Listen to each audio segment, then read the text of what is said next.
Hey guys, another video for our buying a house in Japan playlist. Another request from one of our patrons who is thinking of buying a place in Japan. So I'm going to address his specific questions, but also sort of broaden on them as well, because we do sometimes get asked by people about investing in Japan, or buying a house in Japan. So we'll sort of expand on the answers to try and answer his questions and answer the questions of other people might have on the topic too. So his plan is to spend $100,000, so that would be Sen Man N, 1,000 Man N, 1,000 Man Yen. Spend $100,000 and buy a house in Japan to use when he wants to come and stay here. So come for a few months of the year and stay in a house that he owns here. So obviously it's going to come down to math. Oh, first of all, he didn't talk about apartments or anything. He just talked about buying a house. So, but just to expand on that, we see a lot of advertising, particularly on Facebook. We see a lot of advertising from companies trying to sell apartments in Japan. And again, all these things come down to math, and everybody has to do their own math. But we would suggest that rarely would buying an apartment in Japan be a good investment. Probably fair to say most places in the world buying apartments is rarely a good investment, because you don't own much of the land, really. You own a portion of the land together with all the other apartment owners. So usually in Japan in particular, buying an apartment does not add up as an investment. So again, it depends on the individuals and where the apartment is and where you'd be living and that sort of thing. But usually the ongoing monthly costs and the resale value of apartments plummets here. Same as new houses here. As we've talked about before on that buying a house playlist, new houses plummet in value from when they are new over a sliding scale to 20 years down the track, where they're valued by the bank at zero, and then they're given a negative value because they're seen as just a thing on the block of land that needs to be removed, basically. So apartments are similar. So when you buy an apartment, as it ages, it's probably going to drop in value, because, as we've talked about before, Japanese people don't want to buy old places to live in. So that's usually the case. There could be exceptions to it, but we would recommend doing your math really, really carefully before you consider buying anything in Japan, but particularly an apartment, because we would suggest that it rarely is going to add up. It's rarely going to be a good idea. So our man wasn't talking about apartments, he was talking about houses. So buying a house for $100,000, that sounds pretty outrageous, doesn't it? Buying a house in Japan for $100,000. But those of you who've watched the videos on that playlist would have seen that we have seen houses for sale in Japan for as low as $20,000. Obviously not in the city centre, obviously out in the countryside. But yeah, well possible to find a house in Japan for $100,000, particularly if you're prepared, and usually an older one, obviously, but if you're prepared to do work on it and maintain it and that sort of stuff, then yeah, definitely it's doable.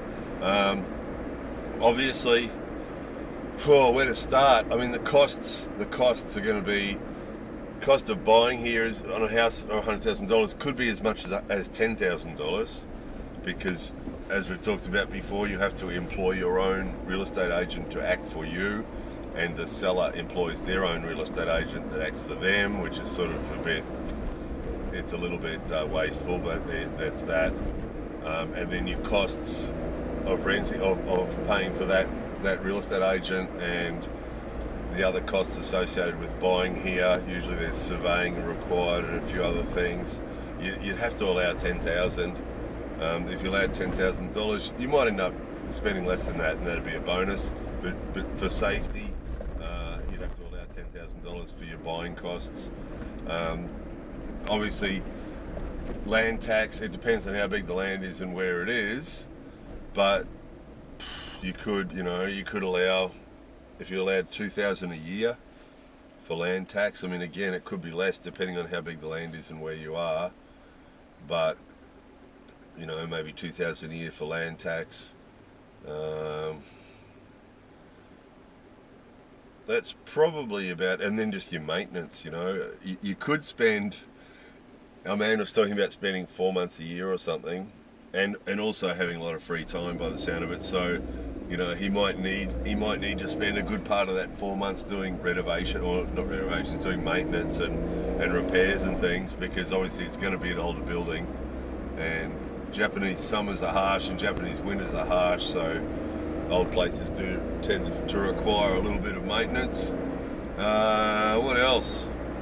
As far as the ongoing cost, that's probably it. Obviously, you're going to have electricity and gas and that sort of stuff is going to be minimal when you're not there. Security is not usually a problem here, depending on where you are, but it's not usually a problem. And then the next thing he's talking about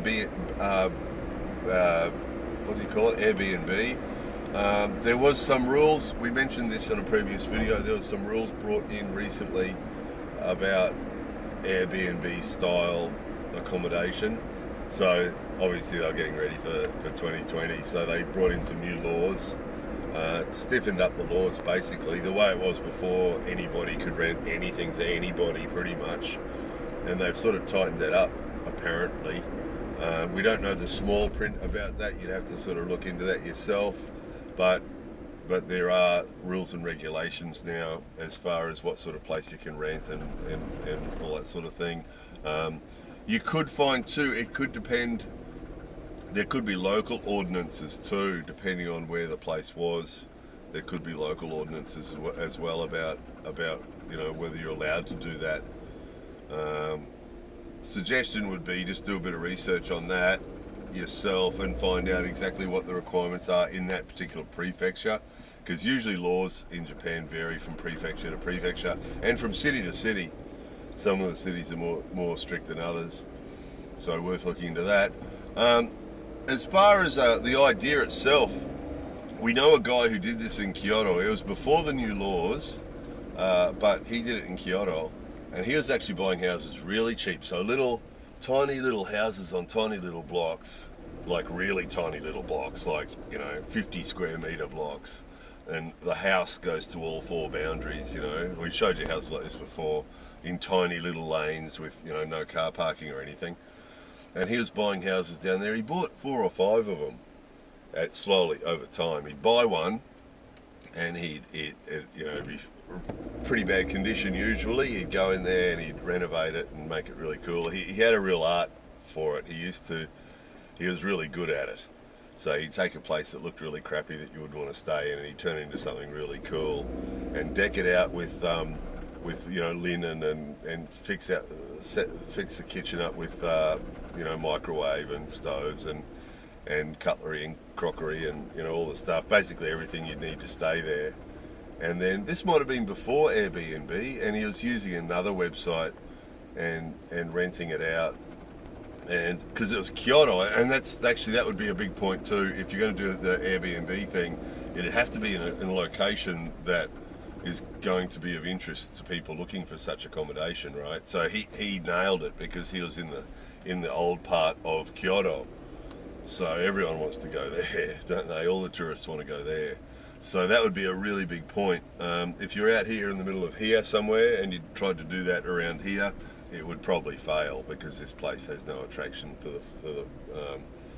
the visitors or for the tourists. So it'd fail around here. But if you could get a place that would be popular with the tourists, it's going to be a bit of a juggling act there, because usually if you go to a place that's popular with tourists, it's going to be one of the busier places that probably be a bit more expensive. But you could find somewhere. He was doing it, so he'd get these places and deck them out really nicely, and then he'd rent them out, nightly. I think he had 3-night minimum or something. And he was cleaning up. He was making a lot of money doing that. And then he lived nearby, so when they left, he'd go around there and clean the place up, get it ready for the next person. And he ended up doing 4 or 5 of those. And the resale wasn't huge, he'd buy them for 40 or 50 grand, I think. And then I think he sold them to one person in the end, another foreigner. He sold them to another foreigner for $300,000 or $400,000, all 4 or 5 of them, just as a going concern, and that guy just took them over and started doing the same thing. with the nightly rental sort of thing. So yeah, I mean we watched that and that was done really well. I mean he was making good cash monthly income out of that. It was a bit of hassle with the people coming and going, and you get good. I mean, if you're the sort of person who could handle managing a Airbnb, there'd be another complication. He lived around the corner. He bought houses in his local area, so he was always around the corner, so he could go around there any time to meet them and let them in and get their money and clean the places and all that sort of thing. There might be a bit of an issue with you'd need someone local. If this guy's, I think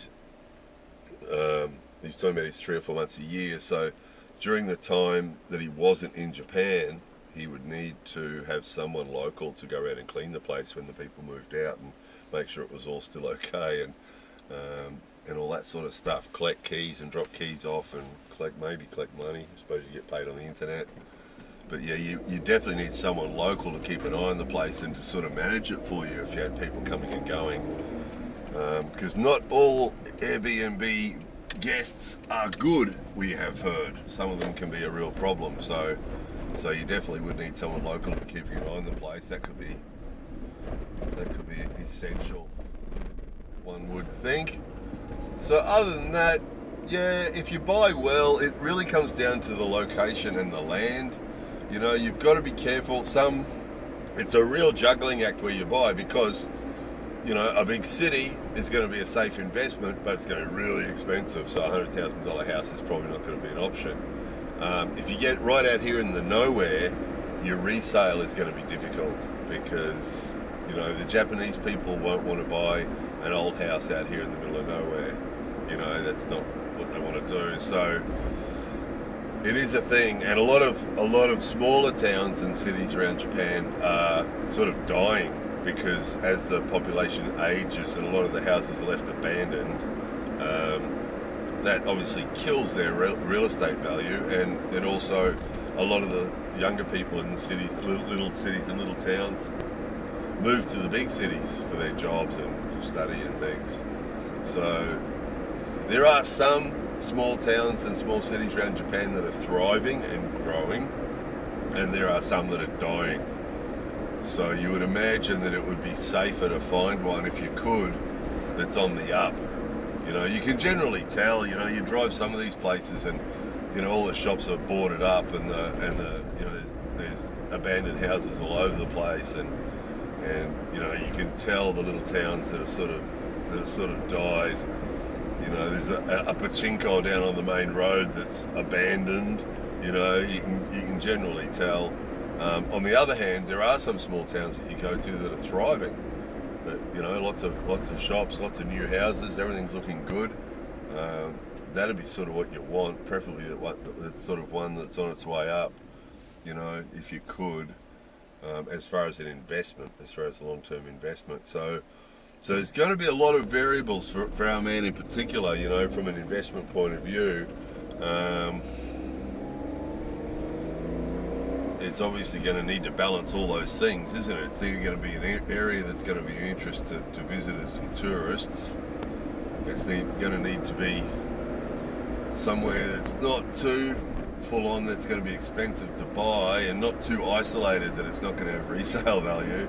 So it's going to be a bit of a juggling act. But if you found the right place, what our man described there that he wants to do is definitely feasible and definitely worthwhile. But again, it comes down to math. I mean, it depends on how much time. I mean, he was talking about spending 4 months a year here. So, if you weigh up what it would cost in accommodation to come stay here for 4 months, and put that in with all the rest of the math, then probably it would add up pretty well for him. If he does that, if he really does come for 4 months every year, then that would put that may well add up. But as with all these, it really comes down to the individuals. Usually one person just coming to Japan, for a couple of years or something, usually you're better off, just one person's better off just renting a little apartment somewhere. If you do the math, work it all out, often it works out just cheaper and sort of safer as far as investment, just to rent a place, rent a little one bedroom apartment somewhere, you know, for a year or two if that's what you're coming for. So it depends. It really depends on who the person is, how long they're going to be here, how long for, whether it's one person or two person or two people or six people, as in our man's case, and where it's going to be, you know, what town in what prefecture, what you're going to be doing here, the local ordinances, and who you've got, who you can use. You know, definitely somebody to look after the place when you're not around would be good. And then you've got other things too. You know, we've got things like you'd have to have a Japanese bank account, obviously, because you'd have your regular payments like your land tax and your land tax. Usually, yeah, you can probably do automatic payment for your land tax. You're going to have your mail forwarded to you. Japan loves paper, as we've told you before. So a lot of the things that you get, like land tax, you have to collect. You have to get the paper, even if you pay it by automatic payment from a Japanese bank account. It'd have to be a Japanese bank account. You couldn't use a foreign one, so you'd have to have a bank account set up in Japan. You'd be pretty right to do that because of your fixed address here. That would help with that. Actually, you need a bank account to buy a place here too. It's really, you get a lot of these catch-22 situations here where you need an address here if you want to have a bank account, but you also need a bank account first if you want to buy a house here, usually. So, because that's a settlement thing. When it comes to settlement, you need to have a bank account. Sometimes they make you actually open a bank account at the same bank as the seller. They did that to us, which is a bit of a pain, but it's just the old style way of doing things that they have here. So yeah, you need a bank account in Japan. We normally recommend Shinsei Bank. Shinsei Bank really wants foreign customers, and they have online banking in English, which would be excellent if you weren't in the country for 8 months of the year. Online banking in English, and they're also pretty cool with foreigners. They know about foreigners, and they know about, you know, things like addresses and things like that. So we'd recommend Shinsei Bank for that. And then yeah, automatic payment for your land tax and your electricity and your gas and all that sort of thing. Other than that, that's probably got it pretty much covered. Pretty much. Obviously, you need a fairly exceptionally good level of Japanese to achieve all this, because all these situations you have to deal with, everything that we've talked about so far would all be in Japanese, including Shinsei Bank, by the way. They're English friendly once you get the account open, but there's a lot of other stuff that you try and do with them, including bank loans and things like that, or things that have to be done in Japanese. So to achieve all this, to achieve the settlement to actually buy a place, you actually sit around a table with the owner and their real estate guy and your real estate guy and a bank representative and someone else, and there's a sort of a lawyer type dude who sort of organises the whole thing. Everyone has to be paid, and then all that's done in Japanese, and every step they ask you if you understand, and you really need to understand all of it. And if you were to say you didn't understand, it would all grind to a halt, and the settlement wouldn't happen. So yeah, you need a fairly exceptional level of Japanese, or you'd need somebody with you on your side that you could trust, who had exceptional good level of Japanese and English to achieve all this. So is that everything our man asked? Hopefully that answered all his questions and questions other people might have who've been thinking about buying here. Either coming here to live for a while and buying a place to live in while you're here, or as an investment. You know, it's just math, guys. You know, the advice would be, in any circumstance, would just be compare what you're going to spend in rent, because renting is definitely the easiest, obviously. It's much easier to organise a place to rent and just pay your rent and not worry about all the other stuff. It's obviously much easier to do that. So if it worked out about the same to rent, then definitely go that way. The other thing is the reselling. You know, you have to be really careful here, because there's so many abandoned houses. You don't want to have a place here that you want to resell later and you just can't sell it. You know, you'd have to accept that could happen, or it could take a couple of years to sell it. And what your resale value would be, it'd be hard to know. It could be less than what you pay. Definitely could be. So, you know, a lot of math involved in working out, okay, what's my total cost of buying a place and the yearly cost of maintaining it compared to the yearly cost of renting a place, and weigh that up and decide whether you think it's worth it or not. You know, case by case. It really is. It's up to the individual and where it is and all those other variables we talked about. So anyway, hopefully that answered our man's question and answered some questions from some other people, and was just mildly amusing for others. And there's others that probably just sat there and looked at the view and didn't listen to anything, and that's fine too. That works. That's why we do these style videos. More interesting than just sitting in a room, isn't it? Anyway, there it was. More videos coming soon.